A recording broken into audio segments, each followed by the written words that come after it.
If you have an anxious attachment style and you somehow always get yourself in a relationship or a situation with avoidance or disorganized attachment styles and you're wondering, what's wrong with me? Am I not lovable? What's going on? I need you to know that anxious attachment styles develop because usually of a traumatic experience. Maybe you were picked last.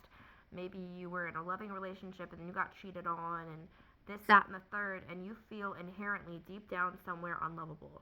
That's where an anxious attachment style comes from. It's feeling unlovable.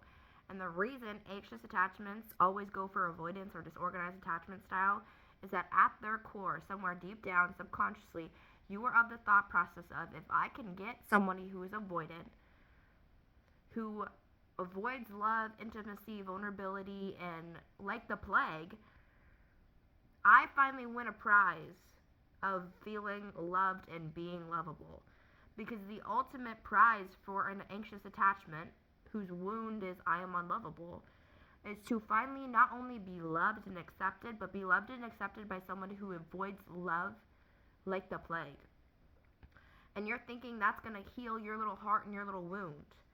But in reality, the only thing that's going to heal you is by finally working on yourself, working on your traumas, finally loving yourself and having a secure attachment style. Because the thing is, nobody really talks about it, but once you have a secure attachment style, once you finally love yourself, you will avoid avoidance like the plague, because the whole iffy, hot and cold is not going to be a turn on because you know who you are. You know that you're worth commitment. You know that you're lovable.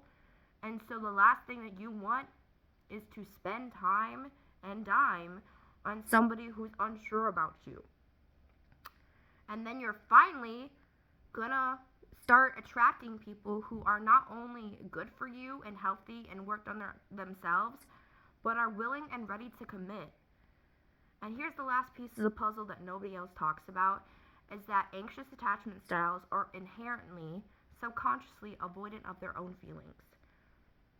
Because if you weren't truly somehow deep down avoidant, you wouldn't try to have yourself be healed by somebody else. You would actually sit down with your feelings and work on them.